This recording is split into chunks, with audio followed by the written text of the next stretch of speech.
తెలంగాణ సమాజానికి 25 ఏళ్ళుగా నేను సుపరిచితుని. నా 25 సంవత్సరాల రాజకీయ జీవితంలో ఏ బాధ్యతలో ఉన్నా, ఏ పార్టీలో ఉన్నా ఎథికల్గా వాల్యూతో ఉండాలని చెప్పి కోరుకుంటాను. నేను 2014 జూన్ 2వ తారీఖు నాడు తెలంగాణలో ప్రభుత్వం ఏర్పడిన తర్వాత మొట్టమొదటి ఆర్థిక మంత్రిగా పనిచేసిన. 2018 సెప్టెంబర్ వరకు నేను ఈ రాష్ట్రానికి ఆర్థిక మంత్రిగా పనిచేసిన. తెలంగాణ రాష్ట్రాన్ని సాధించుకున్నది నీళ్ల కోసం, నిధుల కోసం, మా ఉద్యోగాలు మాకు కావాలని చెప్పి సాధించుకున్నాం.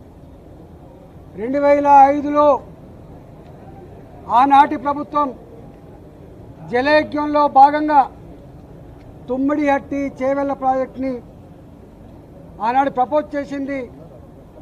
దాని విలువ 2006-7లో దాని విలువ 16,500 కోట్ల రూపాయలు. తుమ్మిడిహట్టి చేవెళ్ల ప్రాజెక్టు. ఆ తదుపరి 4-5 సంవత్సరాల తర్వాత మళ్ళీ అదే ప్రాజెక్టు 38,000 కోట్ల రూపాయలకు పెంచారు. ఆనాడు తుమ్మిడిహట్టి దగ్గర 152 ఫీట్లు బరాజు కట్టాలి, నీళ్ళని డైవర్ట్ చేయాలి, లిఫ్ట్ పెట్టి ఎల్లంపల్లికి తీసుకురావాలని చెప్పి ప్రపోజల్స్ ఉండే. కానీ ఆనాడు మహారాష్ట్ర ప్రభుత్వం అభ్యంతరాలు చెప్పడం వల్ల ఆనాడు మహారాష్ట్ర భూములు మునుగుతైన నెపంతో ఆనాడు శాంక్చురీ పార్క్ ఉందని చెప్పి ఆనాడు 152 మీటర్ల నుంచి 148 మీటర్లు తగ్గించాలన్నప్పుడు తెలంగాణ అవసరాలకు ఆనాడు ప్రభుత్వం చేపట్టిన ప్రాజెక్టులకి 16,50,000 ఎకరాల నీళ్లు కావాలని, 10 టీఎంసీల నీళ్లు రూరల్ ఏరియాకు తాగునీళ్ళ కోసం కావాలని, 30 టీఎంసీల నీళ్లు హైదరాబాద్కి కావాలని, 15 టీఎంసీల నీళ్లు ఇండస్ట్రీస్ కావాలని చెప్పి అయితే కోరిండ్రో అవి ఫుల్ఫిల్ కావు అని చెప్పి CWC report, irrigation department report వచ్చినప్పుడు కేసీఆర్ గారు ఆనాడు ముఖ్యమంత్రిగా ఒక మంత్రివర్గ ఉపసంఘాన్ని వేసిండు. హరీష్ రావు గారి నాయకత్వంలో వారు ఆనాడు ఇరిగేషన్ శాఖ మంత్రి, నేను ఆర్థిక మంత్రిగా, అదేవిధంగా ఇవాటి మంత్రిగా ఆనాడు మంత్రిగా ఉన్నటువంటి తుమ్మల నాగేశ్వరరావు గారు ఆర్ఎండ్బి మంత్రిగా మంత్రివర్గ ఉపసంఘం వేసిండు. మంత్రివర్గ ఉపసంఘం సిడబ్ల్యూసి రిపోర్ట్లు, ఇరిగేషన్ డిపార్ట్మెంట్ ప్రతిపాదనలు, వాళ్ళ అవసరాలన్నీ కూడా మా ముందుకు పెట్టినప్పుడు మేమన్నాం, ఒకవేళ కనుక ఈ తుమ్మిడిహట్టి చేవెళ్ళ మన అవసరాలని తీర్చకపోతే మరో ప్రత్యామ్నాయ మార్గాన్ని అన్వేషించమని చెప్పినప్పుడు వారు అనేక రకాల సర్వేలు చేసి, అది టెక్నికల్ వాళ్ళు కాబట్టి ఇవాళ మేడిగడ్డ, సుందిల్ల, అన్నారం ప్రాజెక్టులకి వాళ్ళు ప్రపోజ్ చేశారు. ఆనాడు ఆ ప్రాజెక్ట్ కాస్ట్ 63,000 కోట్లు అని చెప్పి వాళ్ళు అంచనా వేశారు. ఆ తదుపరి అనేక పరిణామాలు, అనేక జిల్లాల్లో వచ్చిన డిమాండ్లు, ఇంకా అనేక కొత్త ఏరియాకు నీళ్ళు ఇవ్వాలన్నటువంటి రైతుల ఆక్రందనలు, ఉన్న ఇరిగేటెడ్ ఏరియాకు స్టెబిలైజ్ చేయాలన్నటువంటి నిర్ణయాలు, అనేక రకాల నిర్ణయాల వల్ల అది 82,000 కోట్లకు పోయినమాట వాస్తవం. ఆ తదుపరి ఏం జరిగింది మాకు సంబంధం లేదు. ఇక్కడ మమ్మల్ని అడిగిన ప్రశ్న ఏంటంటే, మీరు ఆర్థిక మంత్రిగా ఉన్నారు కదా, ఈ డిజైన్లతో, ఈ కన్స్ట్రక్షన్తో, ఈ టెక్నికల్ ఆస్పెక్ట్తో మీకు సంబంధం ఉందా అని చెప్పి అడిగారు. మాకు ఏమీ సంబంధం ఉండదు. రెండో ప్రశ్న, వాళ్ళని కాళేశ్వరం స్పెషల్ పర్పస్ వెహికల్ అయితే పెట్టిండ్రో, కాళేశ్వరం ఇరిగేషన్ ప్రాజెక్టు కోసం ఒక కార్పొరేషన్ పెట్టిండ్రో, ఆ కార్పొరేషన్ రుణాల మీద మీకైనా అధికారం ఉందని అడిగినారు. కానీ కార్పొరేషన్ మీద ఆర్థిక డిపార్ట్మెంట్కి, ఆర్థిక మంత్రికి ఏం సంబంధం లేదు. వాళ్ళు ఆనాడు ప్రాజెక్ట్ రిపోర్టు బ్యాంకులకు సబ్మిట్ చేసిండ్రు, డబ్బులు తెచ్చుకున్నారు, వాళ్ళే ఖర్చు పెట్టుకుని తప్ప మాకు సంబంధం లేదు. అసలు ఒక్క మాటలో చెప్పాలంటే ఇరిగేషన్ డిపార్ట్మెంట్కు తోడుగా అనుబంధంగా వాళ్ళ దగ్గరనే ఒక అకౌంట్ డిపార్ట్మెంట్ ఉంటుంది, దానికి ఒక ఆడిట్ డిపార్ట్మెంట్ కూడా ఉంటుంది. ఆ బిల్లులు మంచా చెడా, పనులు అయినాయా కాలేదా, క్వాంటిటీ ఉందా లేదా, క్వాలిటీ ఉందా లేదా, ఇవన్నీ చెక్ చేసుకోవాల్సింది ఆ ఇరిగేషన్ డిపార్ట్మెంట్ నుండి వాళ్ళ అకౌంట్ సెక్షన్, ఆ తదుపరి ఆడిట్ సెక్షన్ మా దగ్గరికి వస్తుంది. కాళేశ్వరం కార్పొరేషన్ కింద ఏ డబ్బులైతే ఉండనో వాళ్ళే నేరుగా పే చేసుకున్న మాకు సంబంధం లేదు. బడ్జెట్ అలొకేటెడ్ డబ్బు అయితే ఉందో మా దగ్గర అలొకేటెడ్ డబ్బు ఉంటే తప్పకుండా దాని ప్రకారం బిల్లు పే చేస్తాం తప్ప దాని వాల్యూస్తో కానీ వాటితో మాకు ఏం సంబంధం లేదని చెప్పి కరాఖండిగా చెప్పడం జరిగింది. కానీ వాళ్ళ ఎంత దుర్మార్గులు అంటే ఈ ఈటల రాజేంద్ర గారు పిలుస్తాండ్రు. ఏం పిలుస్తావు, ఏం పిలిచినా ఏముంటుంది? మా బతుకు చాలా ట్రాన్స్పరెంట్గా, మేము ఎథిక్స్ కోసం బతికిన వాళ్ళం, ప్రజల కోసం బతికిన వాళ్ళం. కంత మీద తుపాకీ పెట్టినా కూడా గదే మాట మాట్లాడడం తప్ప ఇంకోటి మాట మాట్లాడటం కాదు. ఇవాళ పిచ్చి కూతలు, కారు కూతలు, ఇలా కుక్కలు లెక్క ఎగబడ్డే మాటలు చూస్తూ ఉంటే బాధ అనిపిస్తూ ఉంది. ఏది ఏమైనా తెలంగాణ ప్రజలు నిజమైన న్యాయ నిర్ణేతలు.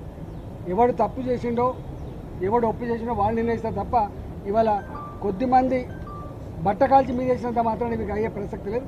కానీ ఒక్కటి మాత్రం మళ్ళీ ఒకసారి చెప్పదలుచుకున్న, 3 బరాజులు మేడిగడ్డ దాని విలువ 4,600 కోట్లు, సుందిల్లా అదేవిధంగా అన్నారం ఒకదానికేమో 2,700 కోట్లు, ఒకదానికేమో 2011 కోట్లు. నేను ఒకటే కాంగ్రెస్ పార్టీని డిమాండ్ చేస్తూ ఉన్నా, భారతీయ జనతా పార్టీ ఇప్పటికే చెప్పింది నిజాయితీగా ఉండాలని చెప్పి కోరుతుంది. పార్టీ ప్రభుత్వ ధనాన్ని దుర్వినియోగం చేద్దని చెప్పి కోరుతుంది, చట్టాన్ని లోబడి ఉండాలని చెప్పి కోరుతుంది, నీకు ఇచ్చిన కర్తవ్యాన్ని ఒక ప్రజలకు బాధ్యతతో పనిచేయమని చెప్పి కోరుతుంది. ఇవాళ మేము కోరుతా ఉన్నాం. అంతకుముందు అనేక కమిషన్లు వేసిండ్రు, ఎందుకు రిపోర్ట్లు బయట పెడతలేరు, ఎందుకు చర్యలు చేపడతలేరు? నేను ఇక్కడ కూడా కోరుతున్నా, ఇప్పటికే సంవత్సరం గడిచిపోయింది, త్వరగా ఈ రిపోర్ట్ను బయట పెట్టండి. త్వరగా నిజంగా ఎవరు బాధ్యులవుతారో వాళ్ళ మీద చర్యలు తీసుకోవాలి తప్ప మీరు తాత్సారం చేసి బట్టగాల్చి మీదేసి వాటిగా రాజకీయ పంపం కట్టుకుంటా అంటే నిన్ను వదిలిపెట్టే ప్రసక్తి లేదు. తెలంగాణ సమాజం నిశ్చితంగా గమనిస్తూ ఉంది. నువ్వు ఏ ఆరోపణలు చేస్తూ ఉన్నావో, ఏ మాటలు మాట్లాడుతున్నావో, ఇవాళ ఆ మాటలకు కట్టుబడి, ఆ ఆరోపణలకు కట్టుబడి రేపు ఆ రిపోర్ట్ను బయటపెట్టు. రిపోర్ట్లో ఏం నష్టం జరిగిందో, ఎన్ని వేల కోట్ల రూపాయలు దుర్వినియోగం జరిగినాయో, దానికి కారకులు ఎవరో, తప్పకుండా దోషులు ఎవరో శిక్షించకపోతే నిన్ను ప్రజాక్షేత్రంలో నీకు శిక్ష తప్పదని చెప్పి కాంగ్రెస్ పార్టీ హెచ్చరిస్తాం.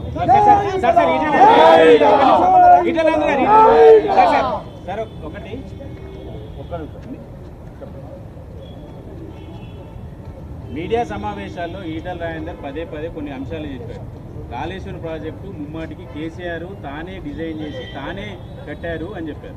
ఈ అంశాన్ని ఈరోజు కమిషన్ ముందు చెప్పారా? ఇది క్యాబినెట్ ఓవరాల్ నిర్ణయము, దాంట్లో మంత్రుల ప్రమేయం ఉండదు, ఇది టెక్నికల్ టీం తీసుకునే నిర్ణయం అని చెప్పినట్టు తెలుస్తుంది. అంటే మీరు కేసీఆర్ని రక్షించే ప్రయత్నం చేస్తున్నారు. నేను చెప్పడం కాదు చారి, కేసీఆర్ గారే 100 సార్లు బహిరంగ సభల్లో ఏం చెప్తాడు, మీతో కూడా చాలాసార్లు చెప్పుకుంటాడు. Brain child of KCR, Kaleshwaram project సృష్టికర్త కేసీఆర్ అని చెప్పి తాను చెప్పుడు, నేను చెప్పడం కాదు. మీరు కమిషన్కి చెప్పారా మరి ఆ విషయాన్ని? 100 సార్లు మీటింగ్లలో, ప్రెస్ మీట్లలో నా మెదడు కరిగించుకొని ఇంత కష్టపడి అనేక రకాల సర్వేలు చేసిన చెప్పి ఆయన చెప్తున్నాడు.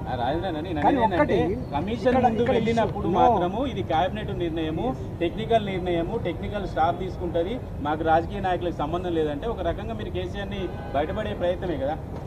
నీకు తప్పుడు అర్థమవుతుంది, నువ్వు ఆలోచన తక్కువ చేస్తున్నావు. నేను అన్న మాట ఏంటంటే, ఆలోచన ప్రాజెక్టు కట్టాలన్న ఆలోచన ప్రభుత్వం తీసుకుంటుంది. టెక్నికల్ కమిటీ తుమ్మిడిహట్టి దగ్గర కట్టద్దని చెప్పింది. దానికి నిర్ణయం తీసుకున్న వ్యక్తి మొట్టమొదటిగా కేసీఆర్ ఈజ్ బాస్, మొత్తం క్యాబినెట్ బాస్ కేసీఆర్, రాష్ట్ర ముఖ్యమంత్రి కేసీఆర్. దానికోసం కమిటీ వేసిండు. కానీ అంతిమంగా నిర్ణయం అమలయ్యేది నా బ్రెయిన్ చైల్డ్ కాబట్టి అమలు చేస్తా అని చెప్తే ఒక్కడివే అమలు చేస్తే ఇది కాదు. దాని క్యాబినెట్ మొత్తం ఆమోదిస్తే మాత్రమే అది కన్స్ట్రక్షన్ అవుతుంది తప్ప ఒక కేసీఆర్ ఆమోదించిన పద్ధతి ఉండదు. బిజినెస్ రూల్స్ తెలియదు. ప్రాజెక్టు డిజైన్ చేశాడు కేసీఆర్ కట్టాడని మీడియా సమావేశంలో మీరు చెప్పారు. ఇదే విషయాన్ని కమిషన్ కి చెప్పారా? అక్కడ మాత్రం టెక్నికల్ టీం చూసుకుంటుంది, మాకు సంబంధం లేదని స్టేట్మెంట్ చేశారు. ఎక్కడ కట్టాలి, ఎట్లా కట్టాలి, దాని క్వాలిటీ ఏంది, దాని క్వాంటిటీ ఏంది, దాని డెప్త్ ఎంత, అవన్నీ మాకు సంబంధం ఉండాలంటే ఫైనాన్స్ డిపార్ట్మెంట్, నేను ఫైనాన్స్ డిపార్ట్మెంట్ సంబంధించిన మంత్రిని, అదంతా ఇరిగేషన్ డిపార్ట్మెంట్ వాళ్ళు చేయాల్సిన పని. మీరు మీడియా సమావేశాల్లో బీజేపీ పార్టీలో చేరిన తర్వాత చేసిన స్టేట్మెంట్ ఏంటంటే కాళేశ్వరం నేను దగ్గర నుండి చూసినా అంత కేసీఆర్ చేశాడు, కేసీఆర్ కట్టాడు, ఇంజనీర్లు లేరు, ఏం లేరు అని చెప్పారు. మీకు గుర్తుంటుంది. తప్పు ఇది ఆలోచన దాని ఇంప్లిమెంటేషన్ దాని దగ్గర నుండి మొత్తంగా చూసుకున్నాడు చెప్పి కేసీఆర్ చెప్పి నేను చెప్తానండి బాబు. కేసీఆర్ చెప్పింది బాబు, కేసీఆర్ మీడియా సమావేశంలో చెప్పిన మీరు చెప్పిన సమాధానానికి గోసు ఎలాంటి రియాక్షన్ ఇచ్చారు? సంతృప్తి చెందారా లేకపోతే మళ్ళీ రమ్మని ఏమన్నా కోరారా? నేను అనుకుంటా నన్ను అడిగిన ప్రశ్నలన్నీ కూడా మీడియా మిత్రుల సమక్షంలో అడిగిన ప్రశ్నలు కదా, మీడియా మిత్రులు అడిగిన సమస్యలకు కదా నేను థ్యాంక్స్ చెప్పిన, వారు కూడా థ్యాంక్స్ చెప్పిండు, మీరంతా చూసింది కదా. నన్ను అడిగిన మొత్తం ప్రశ్నలు 4 గోళ్ల మధ్య మా ఇద్దరి మధ్య జరిగిన సంభాషణ కాదు. నన్ను అడిగిన మొత్తం ప్రశ్నలు మీ అందరి సమక్షంలో అడిగిన ప్రశ్నలు. నేను ఎట్లా సమాధానం చెప్పిందో చూసింది మీరు. తడబడడం కానీ నీళ్ళు నమ్మడం కానీ